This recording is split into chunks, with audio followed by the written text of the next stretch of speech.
I wanted to begin our class on the ELPS because I feel like I didn't give this enough. It was part of our diversity, but we were just doing part of our diversity section, but we were just also doing the TEXES section.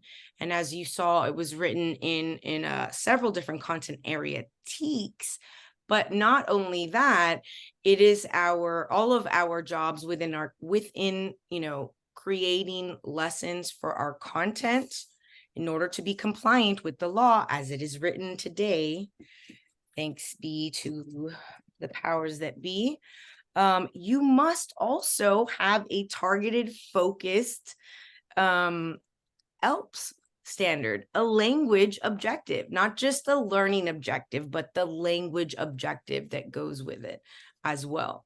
And but one of the questions that we went over, I believe last week or the week before, was about how could this teacher be more compliant with their PSYOP, implementation of PSYOP strategies. And the answer with like the biggest PSYOP strategy that you could implement, and the one that sort of like is the wrecking ball or the domino that knocks all the other dominoes down, is that language objective. Is you mindfully saying and planning at the beginning, when you mindfully say and plan the learning objective, what I'd like for them to listen about, read about, speak about, write about in every single lesson, guys. Listening, speaking, reading, and writing. You have a lesson and it takes 45 minutes. Break that down into like smaller chunks that differentiates for your English language learners, for your special ed, for your struggling learners. Maybe they're struggling because their skill level in math is not high. So that 15-minute check-in is going to be invaluable to that particular student. These practices are best practices for all students. So I want for you to be immersed in them and know them backwards and sort of forwards. And I wanted to give them a proper delving into. So I'm going to start off with the actual proficiency descriptors that we get. And we've gone over these already together. Maybe not all of us together, but some of you were here when we wrote on this together. The different domains of language and the different levels of proficiency. And there are proficiency level descriptors. They're called PLDs, proficiency level descriptors. Different characteristics and describers, habits, things, and actions that they do and say that help us identify where they are in their language growth, in their language journey, whether they're beginner, intermediate, advanced, and advanced high. Now, we went through this and we broke this down a little bit, talked about main differences between intermediate and advanced high, that the fact that listening is a receptive skill. What's another receptive language skill? There's listening, and then there's another one. What's a receptive? Writing. Is it Is that what you're receptive listening, or is it reading? reading? Listening and reading is receiving. Yeah, good job. And so also the other way, expressive, we have speaking, and writing is expressive. So those two sort of sides of the same coin, 4 different domains. And they have these different proficiency levels. And this is from the state. It's not super user-friendly, which is why I prefer utilizing the instructional tool, because they has the same proficiency descriptors, right? The same sort of format, but this breaks it down even better and shows us what extra things we can and need to do in order to be targeted, systematic, and focused. In order to be focused, this is a definition: instruction and academic tasks are specifically designed with an emphasis on prompting students' language development. So, which is why I wanted to talk about this, because you can only be focused on your language development if, when you're doing your learning objective, you also automatically write a language objective. And I would like for all the principals across the Texas to say, you know what, teacherbuilder.com does really well. All of their teachers have a learning objective and their language objective with those four, the four means and how they're going to do listening, speaking, reading, and writing. Prove every day how we're going to listen, speak, read, and write. They should be not only learning English as a second language, but that will make everybody more proficient about speaking whatever your content area is about. Not only are the ELL students going to be listening about mathematics, speaking about mathematics, reading about mathematics, writing about mathematics, but so too are native English speakers, so too are special ed students, and everybody together is going to be a language rich practicing environment, and it can only serve to enhance. It's in here because it's research-based and scientifically proven to work. Unfortunately, places like HISD right now are like systematically taking out some of these, the teachers' ability to scaffold and support some of these special populations. Hurts my heart profoundly, but it is founded in science. Do these things when you're writing your learning objective for your lesson or for the week or whatever. Write your language objective as well. Have that focused instructional task for language. Targeted is instruction, and academic tasks are purposefully aligned to the language levels of ELL students. So you've targeted your ELL students in your lesson planning, your instruction, the activities that you planned. And remember, if you have beginners and or intermediates, before they do a group activity or a group discussion, you could give them very basic on grade level, although I wouldn't super do it with beginners, maybe the higher beginners, but certainly intermediates, to have them utilize those sentence stems so they can get used to the rules of grammar, the way in which the spoken and written language works. And you will also at the same time be like gaining access on their comprehension, like assessing their comprehension. So let's say I had ELL students and they're in my class and we just read A Telltale Heart. Now I know my intermediate students are not going to understand most of the stuff that was said in A Telltale Heart. And I had to do a lot of things before we even read.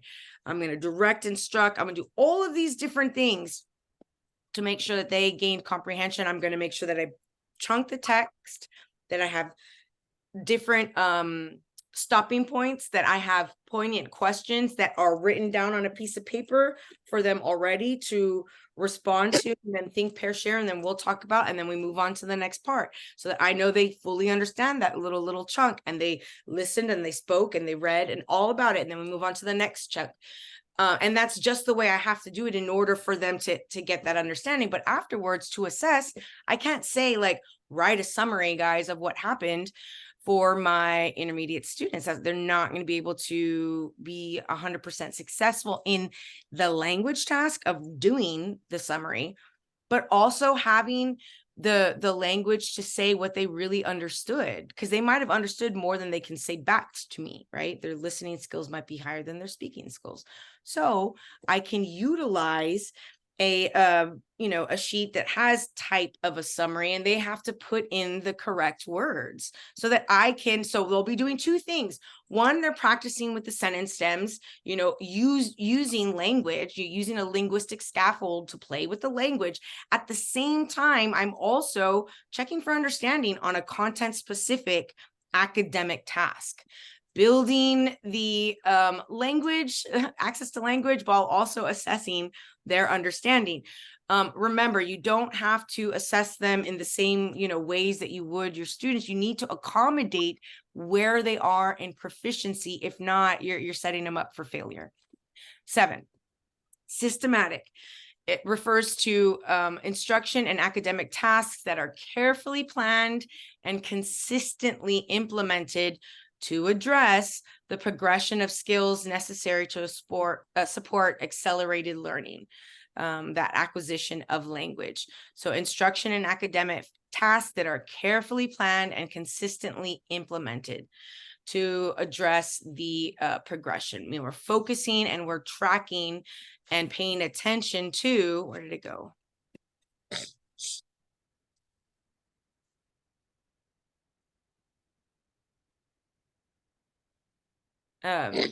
Utilizing routines. With our early children, EC through 6, not even EC through all the way, everyone benefits from routines and procedures, so it doesn't get chaotic. You're not like, what's next? What do I do? What's happening? Procedures that you do enough and habitually become routine. And just like in our early children, because they're cognitively, maturity wise, all of the ways in which they develop in human development, they're not there yet. We need to decrease the amount of chaos and confusion during transition. So routines and procedures are super important so students can focus on task at hand and they don't have to go through that stress during transitions and spend a whole bunch of time getting back on track.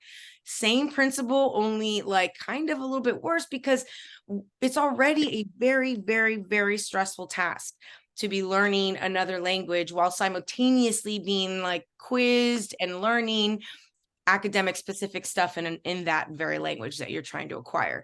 So at the very least, the routines and procedures should help so much by reducing stress, by giving confidence, by, giving predictability and stability enough for them to practice on the language or the skill or the content. So utilizing those procedures and routines. Okay. Encouraging and supporting students' participation in cooperative learning interactions as they progress in their language proficiency and development. In order to do this well, you have to, in the beginning of the year, sort of explain to everyone that we're going to have people in here. This is a place where we're like, some people say no bullying, I really mean it. But I wanted my students to feel like we were a team. And I spent a week, sort of getting that team building and getting our stuff that we needed in order, and me assessing their language proficiency and assessing who they were and gathering information about their skills and their writing and all of that good stuff before we began engaging in the lessons in earnest. But in that time period, not only was I, discussing about routines and procedures that I already had in place and others that we might need, but the expectations, and one of them being that we are going, since everybody here learning language, even the native English speakers, you're going to be learning language you've never heard before and pronouncing and mispronouncing things, and really setting the tone for language learning, and that the students understanding that if somebody has an accent, it means that they speak 2 languages, which is very cool and sort of in a factual way means that they use more of their brain, and if they speak 3 languages, oh my goodness, even more so. I'm so impressed. And I'm so impressed of people who speak more than like 2 languages. And many other countries just do as part of their like public education system. But we need to get our students, native English speakers, to understand that it is no laughing matter if somebody has and so because a lot of students, they do feel uncomfortable. I have adults today that are teachers or teacher candidates that tell me, I know that my English is bad. And I'm like, what are you saying right now? You speak beautifully. Like you have an accent and it's clear that you speak another language, but there's not anything grammatically, not anything about your pronunciation, not anything about the content of the message. Like, I just don't understand. But it is that internalized fear. Don't let it happen to the students. Not only will you be less effective as a teacher and they'll have more difficulties acquiring the language, but also it sort of creates the cycle of ugliness. And we all need to understand that English is not the only language that matters. And actually knowing more than one language is a very, very useful thing that we should all aspire to have. And we all do. In America, we have a foreign language. It's literally a requirement. So let's see, for this one here, what I would like to bring our attention to, as I always do But for those of you that are new here, we have the descriptors that discuss the ways in which we can identify. And what you should do, guys, to be honest with you, is you should make a what is it? Graphic organizer, and just like in layman's terms, underneath the B for listening, right? What the first descriptor and like what they can do. Intermediate, what they can do. Advanced, what they can do, so on and so forth till advanced high, so that you have that solid knowledge where you're able to say, okay, beginner speakers mostly use their first language and single or short phrases that are practiced or memorized. You should be able to like spout off what a descriptor is, what the descriptors are. There's not that many. I think maybe speaking has the most, guys. Speaking has the most descriptors, and there's only 5. With listening, there's only 3 descriptors. 3 ways in which we assess if they're in this particular proficiency level in that domain of language. So for speaking, we have the most. So the first is discourse, that's talking, discourse type and length, and the fluency. The second descriptor that we look at for speaking skills of the speaking domain and language proficiency is vocabulary. So why is it super important for us to like build vocabulary anytime there's new vocabulary or unfamiliar vocabulary that you're going to speak about, read about, write about? Please direct instruct that. Have it in your lesson background or your guided background before, so that it becomes a little bit more familiar, and they have concrete instruction to something that's unfamiliar. Grammar structures. And honestly, this is why I think that my advanced high students have all been just really phenomenal writers, is because of the vocabulary that they use, just like really amazing amazing use of vocabulary, and also the complex grammar structures that they, and the risks that they're willing to take because they knew 2 different grammar structures. Accuracy, how much do you make mistakes? Errors is one of the descriptors. If everything you say is almost unintelligible or in another language, or I didn't understand your message, then your accuracy is really, really off. And also pronunciation. Pronunciation. And so pronunciation is not the same as having an accent. Not the same. And it's okay for them to mispronounce as they're learning. It's one of the descriptors. It's one of the skills that we have to learn. Everyone does, even babies.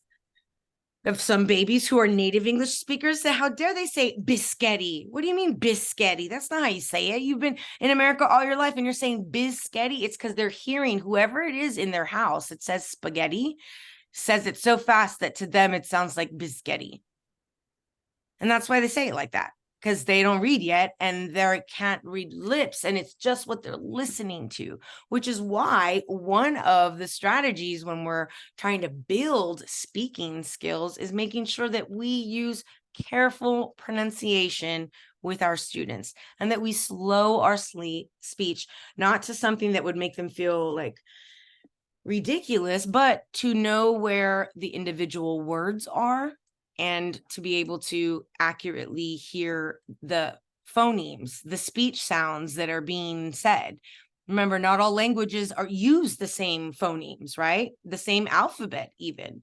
So our students come, even ELLs, with different needs. Some having some knowledge of the alphabet, some having absolutely none, depending on what language and culture they're coming from. So typical writing at each level, and I just wanted to go over these. For your beginners, they're able to list, maybe label, list, and copy. For sure, copy. I used to experience that so much. Just not a lot of listing, but a lot of just like copying environmental text, whatever was on a poster or on the paper itself, or like possibly getting out the dictionary underneath and just like writing straight out of the dictionary words and you know, things, but nothing that had a message, original message. And that's the main difference between all of beginning, all of the areas, listening, speaking, reading, and writing. With speaking, they cannot sort of share and articulate a message, and all of the miscues or mistakes impede with with giving that message. Same as cannot be said for intermediate. It's simple original messages, but still going to have lots of inaccuracies, which might come and create problems with us understanding. High frequency words, phrases, short, simple sentences, not so much short, simple sentences. That's mostly, maybe this is at the end part of beginner. You might begin to see some short practice, highly familiar, again, environmental text that's in the room. It's going to be present tense is the only tense that they would use if they were writing in English, but most of the time it's going to be using frequent primary language features, lots of spelling errors, word order, syntax, literal translations, direct use of the first language, and it's going to specifically and significantly hinder our understanding, anyone's understanding, and an individual, unless not even significantly hinder or prevent understanding, even for individuals accustomed to the writing of ELLs. Because once you start reading ELLs writing often, you get accustomed and you can pretty quickly be able to say, okay, this is intermediate. So this is beginner. But there's some beginner, writing where you even have difficulty sort of like going through and finding what it is that they're saying. Intermediate, simple original messages consisting of short, simple sentences. Frequent inaccuracies occur when creating or taking risks beyond familiar English. High frequency words. They are, but the thing is that they will, like, for instance, somebody simple original consisting so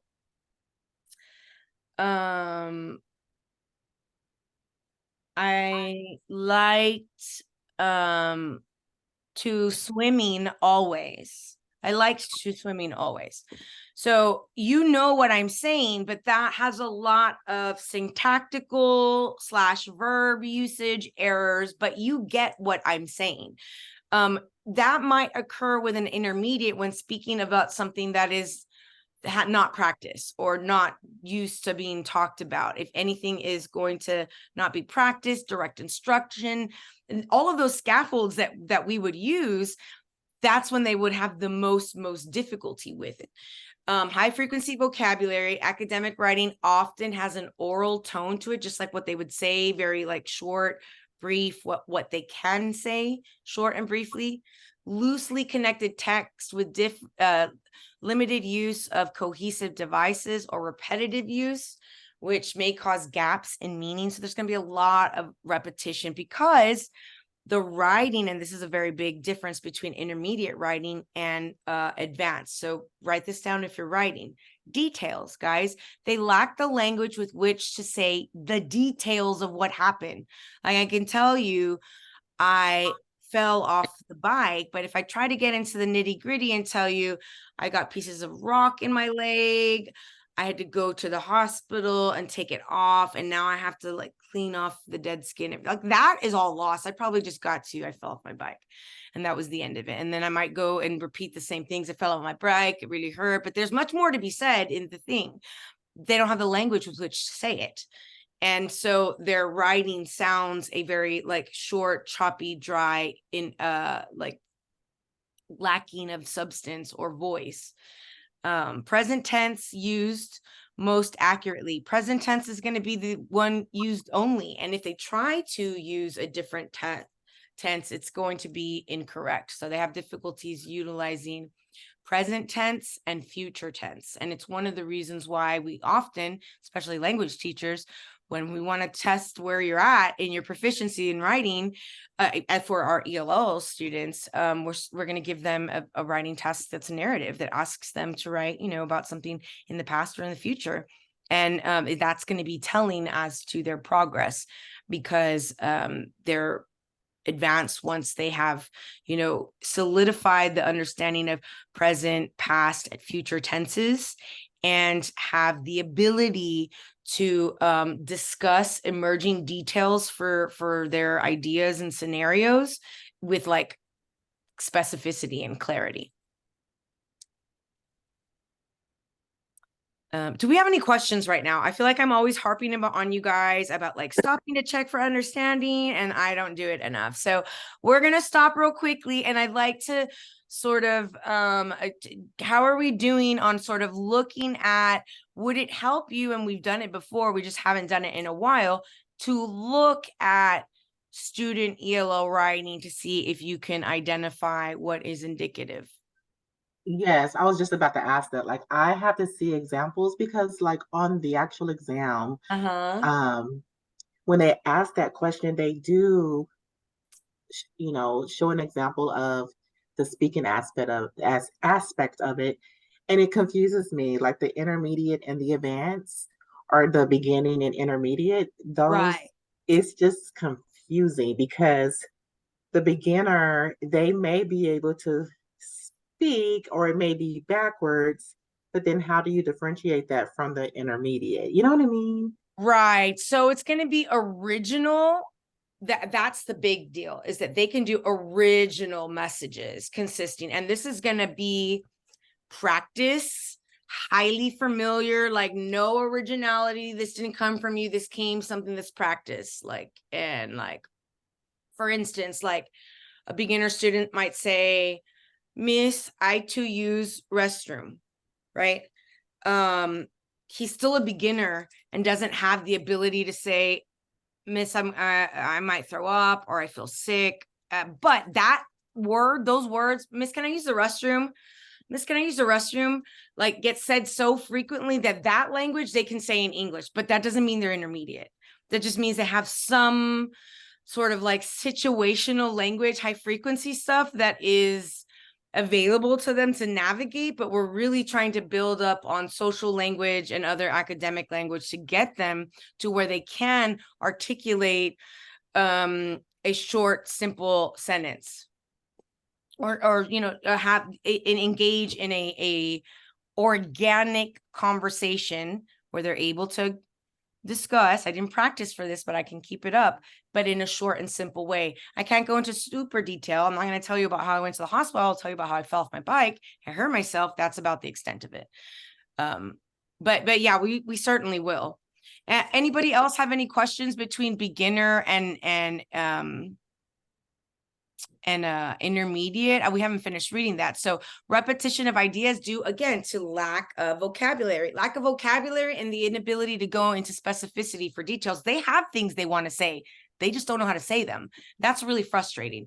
They know the things that happened, they might understand the story that you read, they just don't have the words yet, which is why when we give them sentence stems and give them, vocabulary to play with, we only seek to understand, get a better gauge of their understanding, right? Monitor their understanding better, but also get them to practice with the language structures, the written language structures and the speaking language structures. And I'll tell you, anytime I gave my students an activity with stuff like that, let's say I asked my students to give me that for their assessment, answer a question or summarization of whatever.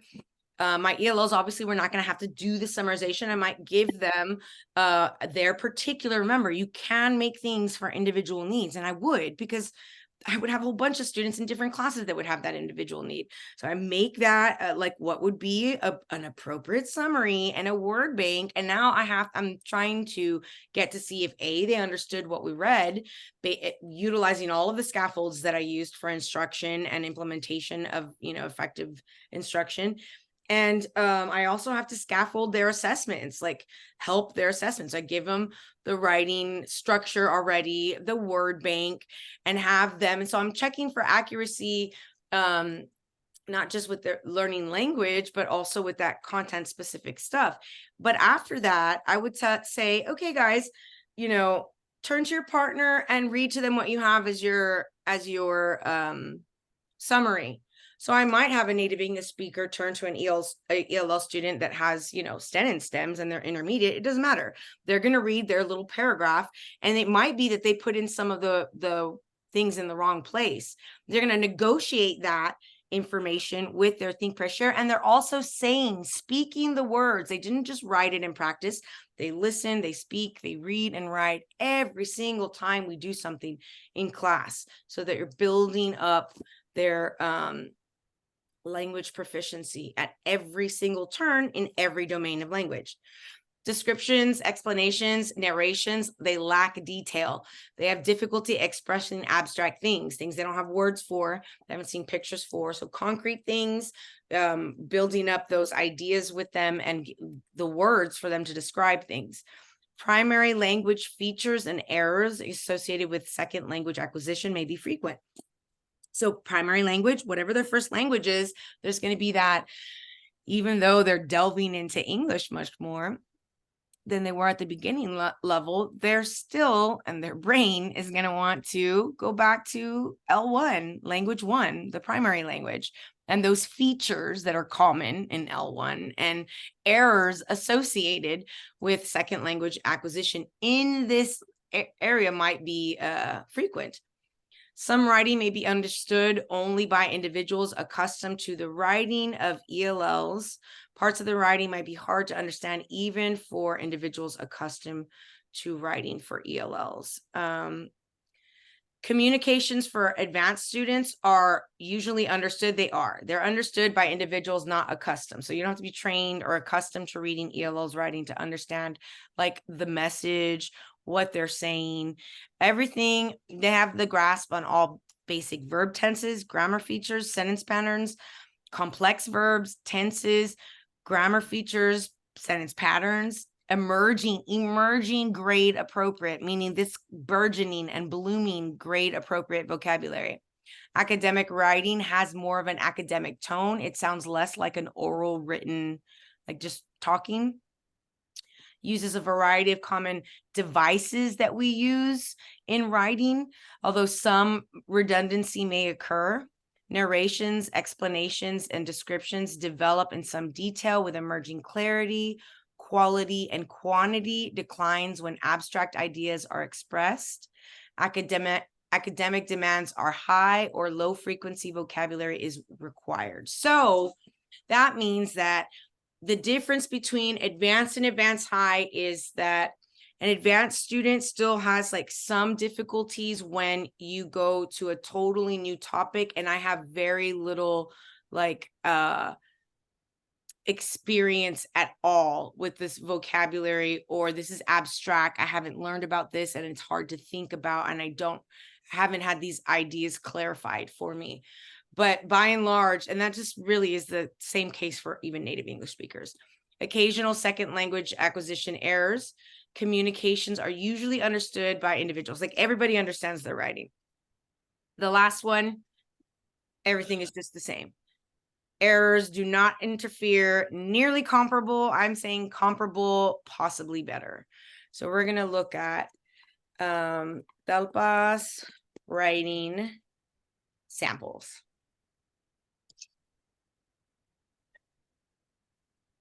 Sorry, guys, I was gonna say my students, my children are watching something really loudly over there, and I am just going to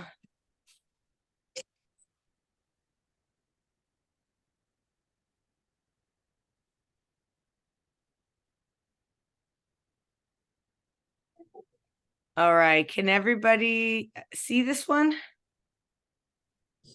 The things that I was most like to do in science class are Let's have somebody read out loud for us this particular one. The things that I most like to do in a science class are experiments, because it's just fun to learn about new things. My favorite experiment was one about the pennies, turning them gold. I thought it was cool because it seems that they were really gold, plus they were shiny. Therefore, experiments are interesting and anxiety because you never know what's going to happen. And I also the one about the bubbles filled with gas.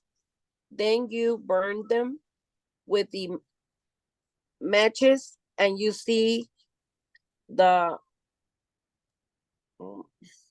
the And you see the flames. the platings flowing on the air, then they vanish.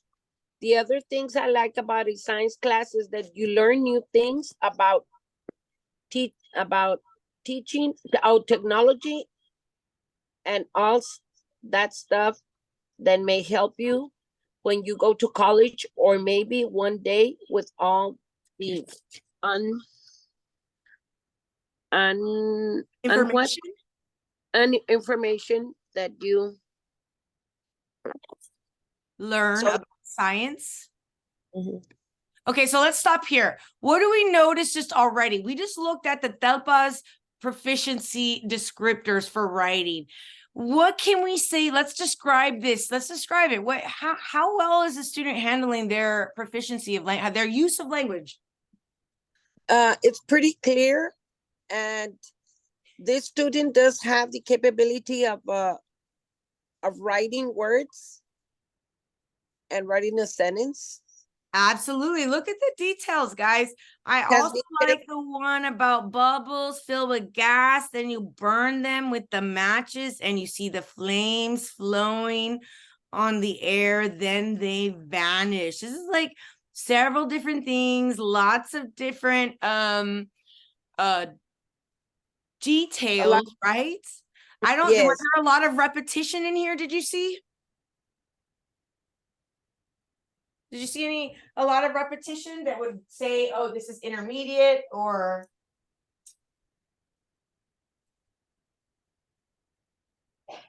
No, not many repetitions. It's pretty fluency. It's pretty good fluent. It's very fluid. Yes. It's very fluent. And it, talks about different ideas, not just repeating. And this is the same student and different times that they, So when we're looking at this, are we just looking at how fluent they're writing?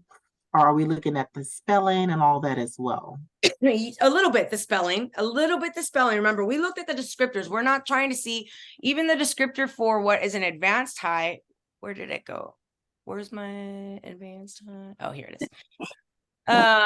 Nearly comparable to writing of native English speaker peers, vocabulary, language structures, some exceptions in writing about academically complex tasks, topics, occasionally difficulty with naturalness of phrasing and expression, but not even really.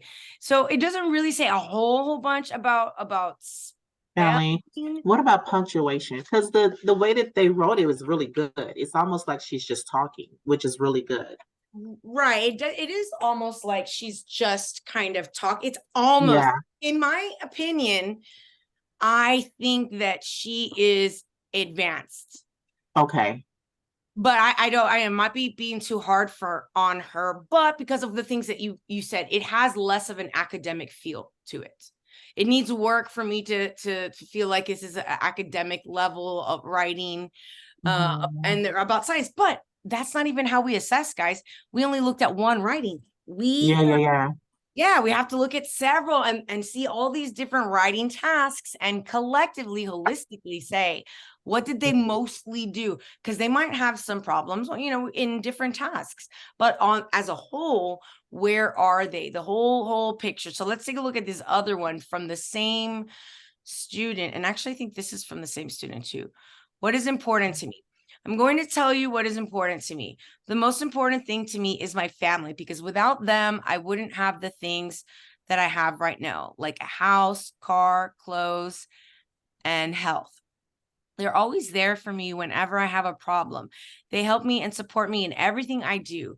Like when I had broken ankles, they fed me. That's a big marker there, guys. Look at that sentence. When, and he changed it, she or he changed it. Like whenever, like when I had two broken ankles, he said feed me. I changed it. Man, my brain changed it. They feed me. So that's still like a if it had been fed me, then it might be advanced high. So no, I'm still thinking advanced high. This was one of those one-off difficult words. They took care of me, and they also took me to the doctor. I like it when my uncle or dad make a party and the whole family gets together and have fun. Gets together and have fun. Make a party is a little bit like that's second language indicative because it's sort of throw a party. I enjoyed that because you never know when it's going to be the last time to see them and share your thoughts with them. The thing that I like most is that they always give you ideas and explanations of any questions you have. So I don't even want to think what I will do without them. Okay. When I was in Mexico over the summer, there was this 5K run, which was weird because normally you don't expect to be marathons or running events in Mexico. So I decided to sign up. The race was 2 weeks ahead, so I started practicing morning and night. And the race was approaching day by day. I was so anxiety because I never had experience, or should I say ran a 5K race in Mexico. So I didn't know what to expect. All I know was the course was going to be easy. So the day arrived. The race was going to start at 7 a.m. So I woke up at 6 a.m. Okay, so I'm going to start reading because I already have too much proof in my head that this student is in no way an intermediate with how fluent they are speaking in the past tense.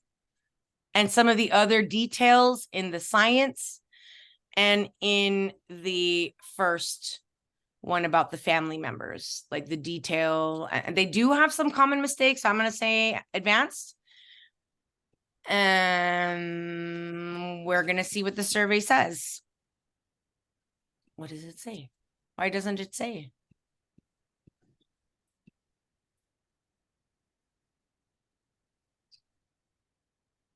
Oh, this says advanced high. I was too harsh on them. I feel like they're not advanced high because this doesn't show like proper acknowledgement of syntax, but this is from the state. So let's find another one that is like the beginner. This is the one I wanted to do, the annotated ones that give us from actually the state.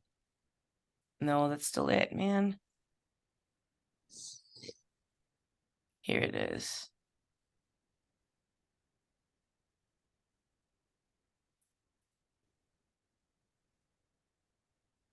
Oh no. We had it and we looked at it before. I don't know why it's so difficult for me to find it.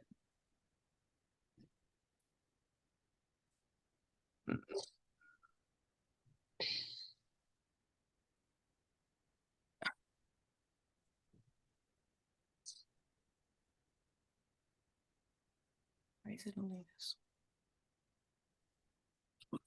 Sorry, I apologize, guys. I'm just trying to find out why I'm unable to find the actual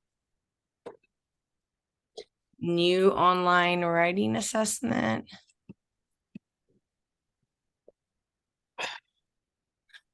So most English language arts and reading teachers are the raters. And this is what's required in order to assess them. 5 samples total, at least 1 sample using explicit. That the writing task has to lend itself to writing in the past tense.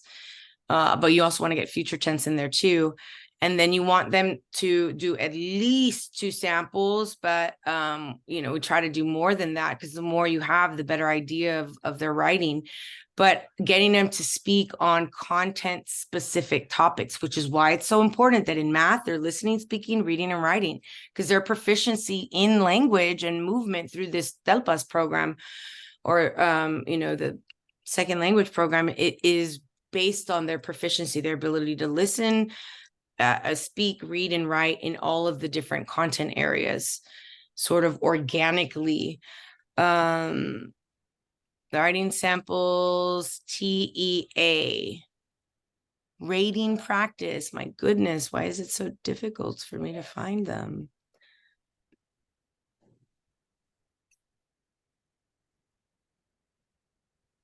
Writing sample, assessment results. I almost. Because I want for us to take a look at some. We've seen some of the we've seen some of the writing tasks, and we've seen some questions, you know, that ask us what is indicative or characteristics, but it's really good for you to be able to like actually see. Oh, here it is, the scoring sample. Híjole, high school sentence rewrite.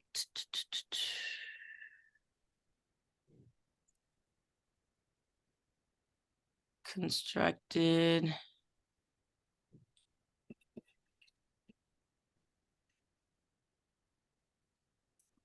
Oh no, I don't think these.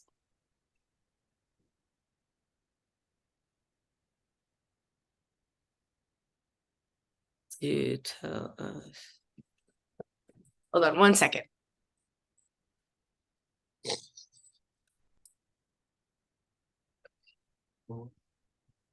So, okay, I get it now. Like, so now they do it a little bit differently. So instead, I guess they make them sit there and they give them everybody the same sort of prompts. And then we have to rate them. So they gave the student this question. And remember, this is 6th and 7th grade writing question and scored responses. So this is on grade level, and it is content specific writing. In the math class, students are making, so they have to read this here, understand this, the language utilized in this, the math skills, the understanding of the bar graph and the representative numbers and what the different bars are. In the prompt, it says, describe this bar graph. What can you conclude from this graph? Why do you think students have more pencils than pens or fewer erasers than pencil sharpeners? Why do you think it is more important to know how to make graphs like this one? And I'm assuming they just have to choose one prompt to answer here, and explain other ways you could have, you can or have used a bar graph in class. So this is like, yeah, they have to write one of these. And so we'll see this student wrote to tell us how many school supplies is buyed. So let's talk about it this base before we're looking at what, you know, this is score 0.3 and it on their graphing here for the TELPS exam. No, it can't be.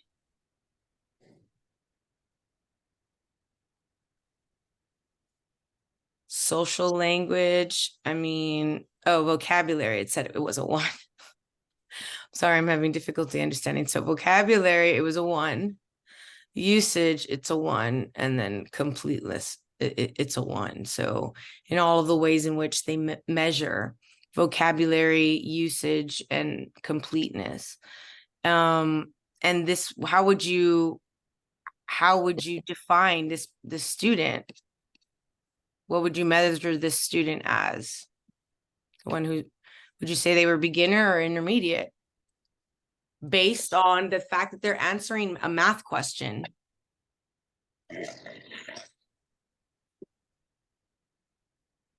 What might you say, guys? What kind of writing is this? This right here.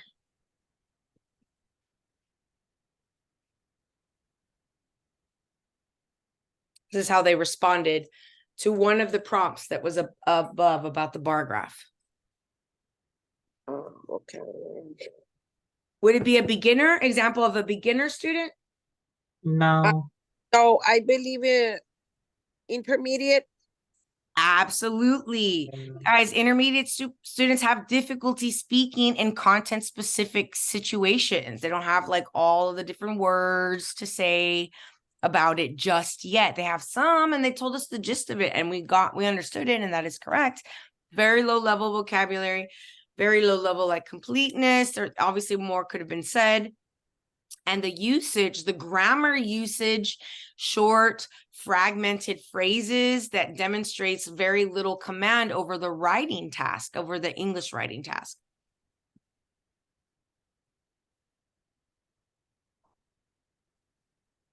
So even though they're now testing the TELPS using like computers or whatever, which I kind of hate, we still have to be able to check their writing and reading to assess them for growth in our classrooms as they're going, and know, what can I help with? Here is a different response here. TER is graph of supplies. The Higgis is notebooks. And the LEST is pen. The students have more students. Remember, guys, they're typing. I really hate this for them. They're 6th, 7th graders and not good typers. So of course they're making more spelling like mistakes than necessary if they were writing it with a pen and a paper. I see so many problems for this. So because the students need to sharpen their pencil, you need to make graph like this. So now with stuff you have to see how has more cats than dogs. I have very difficulty. So like I have, a lot of completeness. They did try to answer a lot of questions, and it's clear they understood what was going on, but the vocabulary and the clarity was just not there. Writer relies on high frequency vocabulary, language taken from the prompt in order to convey the message, contains widespread spelling errors, which I think honestly are typing errors, to be honest with you. But they do frequently interfere with comprehensibility. It's very difficult to decode because like I'm having difficulty. The writer demonstrates no significant control over basic English grammar usage. The response reads as a long run-on sentence with one period used at the end of the response, with another period you have to see used incorrectly. The writer struggles with maintaining agreement throughout the response. Higgis is notebooks and the LEST is pen, and produces errors in basic structures. So there is some limited explanation. They did understand that there's some limited comprehension of this, and also they weren't able to, I was able to decipher. They were saying like the littlest was the pen and the biggest was the what did it say? The higgest was something. This bar graph show how many things they need for each of their school supplies. Another way you could use the bar graph is like for the ones that have classic and the ones that don't. Again, what would we say the student is? That's advanced. You think this would be advanced? I think it's intermediate. Or it's more clear than the other one. It has more structure. Another way you could, and it is using. Yeah. Again, I don't really know what. It's almost like the punctuate. Like he doesn't have periods, no capitalization.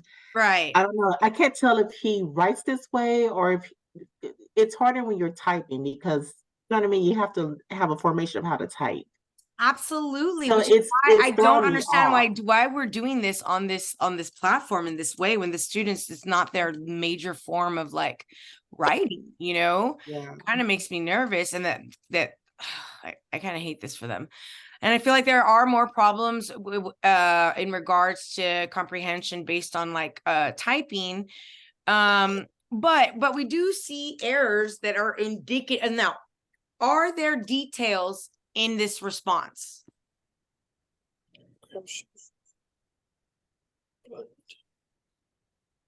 I mean, we know what the student is trying to say as far We as like do. So we school get the supplies. message. Yeah, we get Yeah. the message, but there's no details. Like they said, the bar graph shows you how many things that need for the school supply. There's still some mistakes there, but they get the gist of it. We understood the gist of it. Mhm. But there's no like detailed discussion about this category has more than this category. And it might be actually that like the reason the erasers are blah blah blah, so the details are not there, so we can't at all give them advanced or advanced high sort of proficiency levels. It would have, they would have to be beginner or intermediate, and I say they're at the higher end of intermediate. They are beginning to play with punction still, but there's still so many errors here that I don't know if it's from the typing or not. Let's take a look at this one. I can conclude that there are more notebooks than other supplies and that there are less pens than other supplies. And I think that there are more pencils than pens because people use pencils more in school. It is important to know graphs to see if the item is bigger or smaller. All right, guys. So this is definitely not a beginner, right? Right. No. Definitely not. And I honestly, I'm gonna say, I feel like that some of the mistakes that we have here are just from typing, like as a matter of typing, but I still would give the same recommendation for type of writing.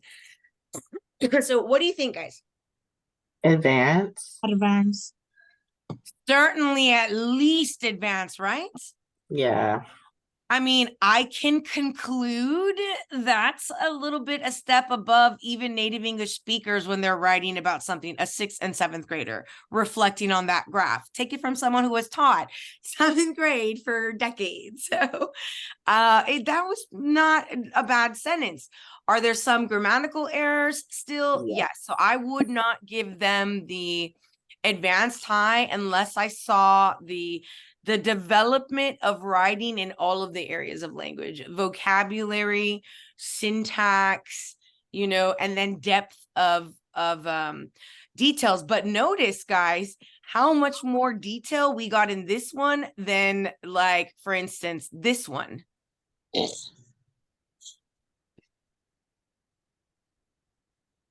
And this might have been said a bit better. You know, it's important to know graphs to see if the item is bigger or smaller. Like that's one of those sort of nuanced content. Like the bar graph is useful because now we know what we need to stock up on, like what gets sold faster, what we don't need to order anymore. That like connection to the real world, that extension of how this bar graph of supplies might be used.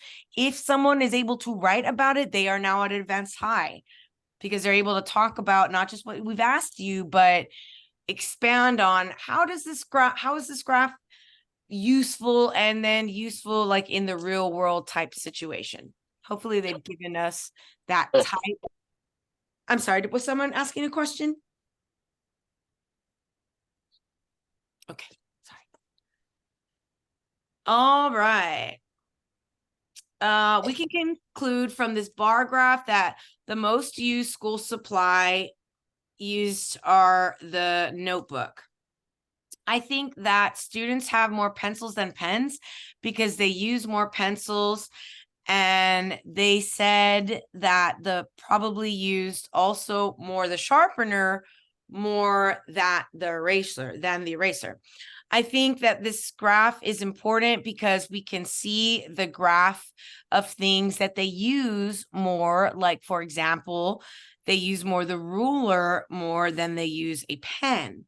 I think that in some occasions, We have use a bar graph, like for example, when asks us about what your rater or what you want to use. Okay. Can you move your screen up? We can't see everything. Sorry. Oh, I'm so sorry. Absolutely. Absolutely. So,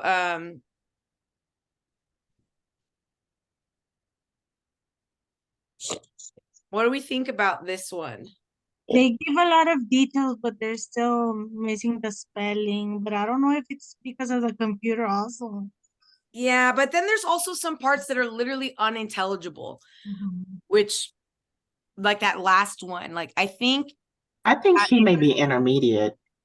There's a lot of repetition. It could be yeah, and guys, remember, advanced students, if we go back to, and I am going to go back to here, grasp of basic verb tenses, grammar features, sentence patterns, partial grasp of even more complex verbs, tenses, grammar features, sentence patterns.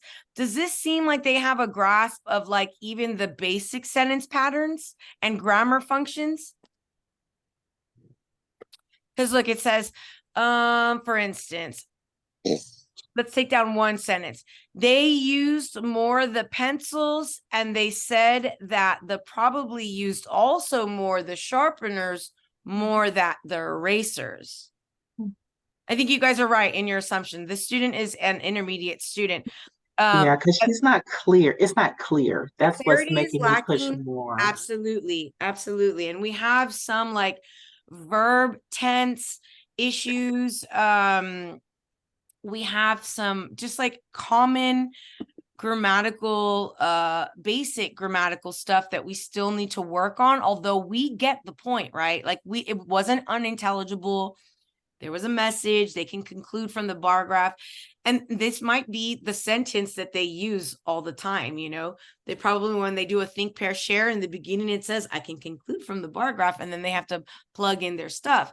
This might be part of their familiar text, but when they get into the explaining that unfamiliar, it gets a little bit less clear.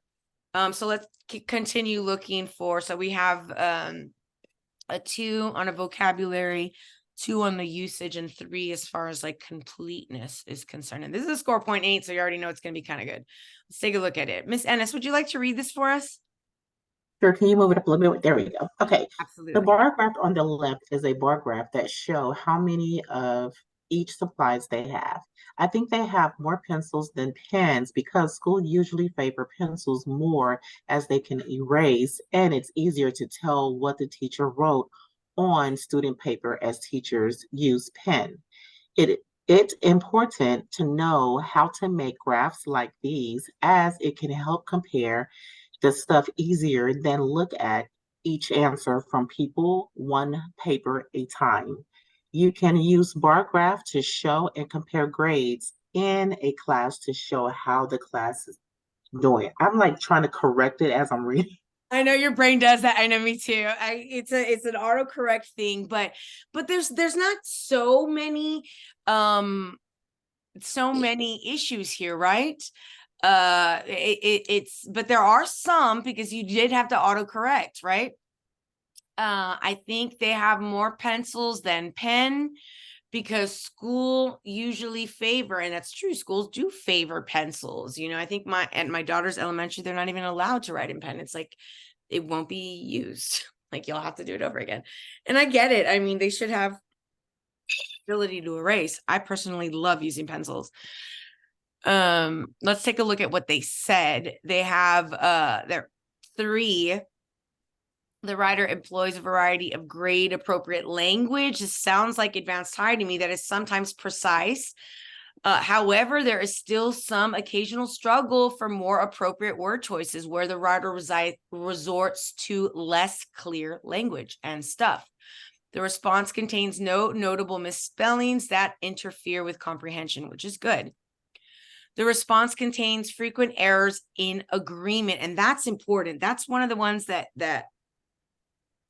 might even sometimes bring you down to intermediate if there's too many errors in subject verb agreement in the agreement. The bar graph that show pencils than pen, compare and stuff easier than look.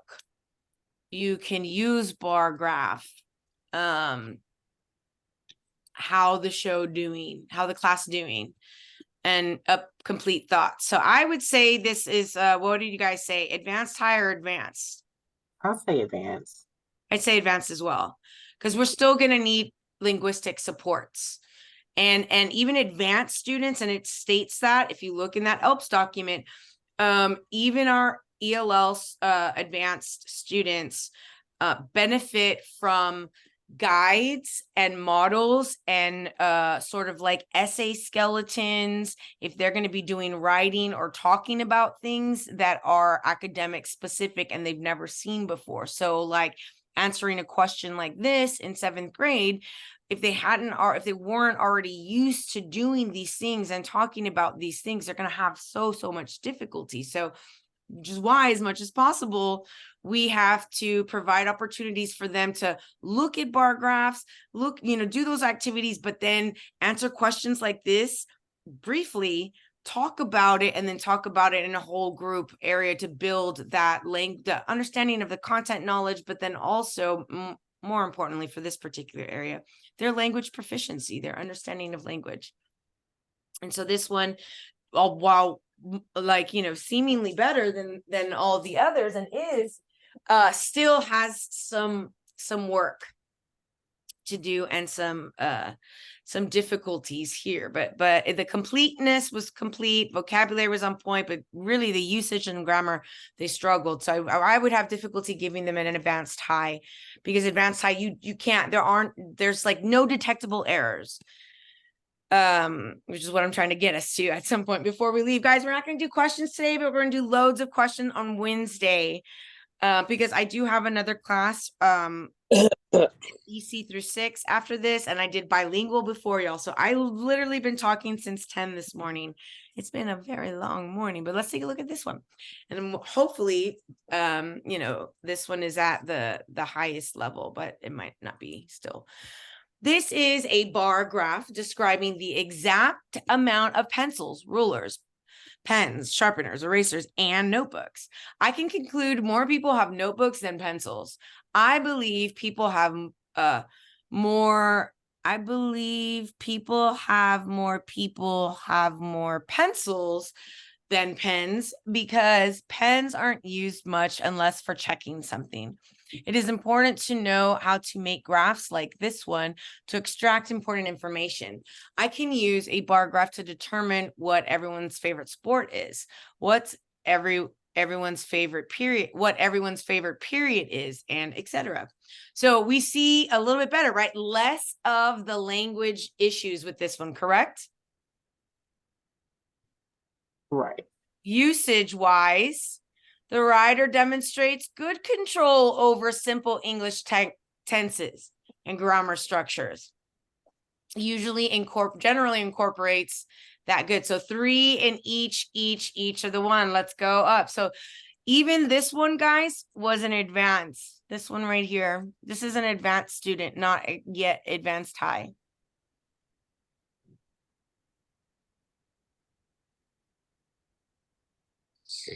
And I can see that because this sentence here was just a mess.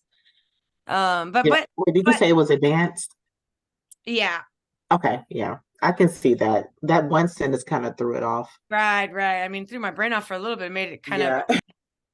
And so this is going to be lower on the end of getting to be advanced high. So you want to read this one, Miss Ennis? So it says, in the bar graph, there are 8 pencils, 3 rulers, 2 pens, 5 sharpeners, 4 erasers, and 9 notebooks. I think this graph is describing about how many people have this items. I think students have more pencils than pens, because the pencils, if you make a mistake, you can easily erase it off. And with a pen, you will have to restart again. there are fewer erasers than pencil sharpeners because students need to sharpen their pencil if it breaks. I think students have fewer erasers because we already have erasers on our pencils. It is important to know how to make graphs because it will become useful one day. Like you will probably need to know how to use and read graphs because in the future, when you are working, you may need this. You can also make different types of graphs, like you can make a graph of how many people have red shirts, blue shirts, black shirts, and gray shirts. Excellent. So we're already seeing the huge difference at the like the other end. This one went over, and I just assumed that they chose one of those, but they're supposed to write about each of those points. I guess that's what they told them. Talk about each one of these things. I'm going back to this text. Describe this bar graph. What do you think? Why do you think students have more pencils than pens or fewer erasers than pencil sharpeners? So the thoroughness, and what we're doing is taking a look at, and here's the graph. And so you can guess that anybody that has a 1 gets a 3, like a 3 is going to be a beginner. We got 1 point on each one. And so on and so forth. But here the score point 4 in each of these areas shows like what they're doing, and it's just labeling the writing standards from our ELPS, like literally just using our ELPS standards to discuss that. So I'm gonna fast forward us to the most complete example that they've given us. I think go to 12. Fast forward to that. Can y'all see it, or is it not large enough?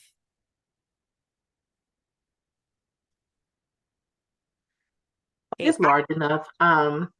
Yeah, that's perfect. Okay, excellent. I can conclude from this bar graph that the school supply students have the most is the notebooks, which are 8, 9, and the least amount of school supplies is the pens, which are only 3. I think there are more pencils than pens, since if anyone makes a mistake or are doubting anything, it can be fixed. While with pen, it cannot unless you use whiteout, but there most likely isn't any.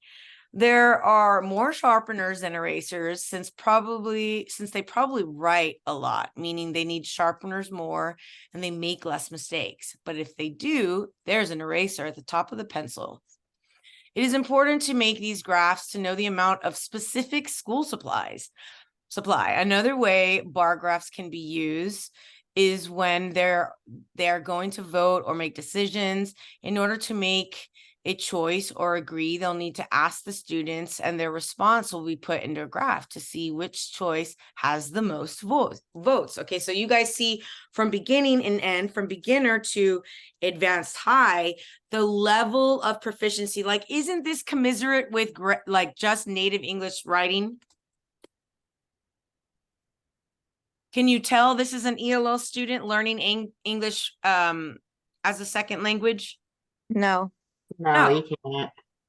You can't. And like not the specificity, guys, the specificity. Not only did they say notebooks are the most, they said they're 8 or 9. Pens are the least, which is only 3.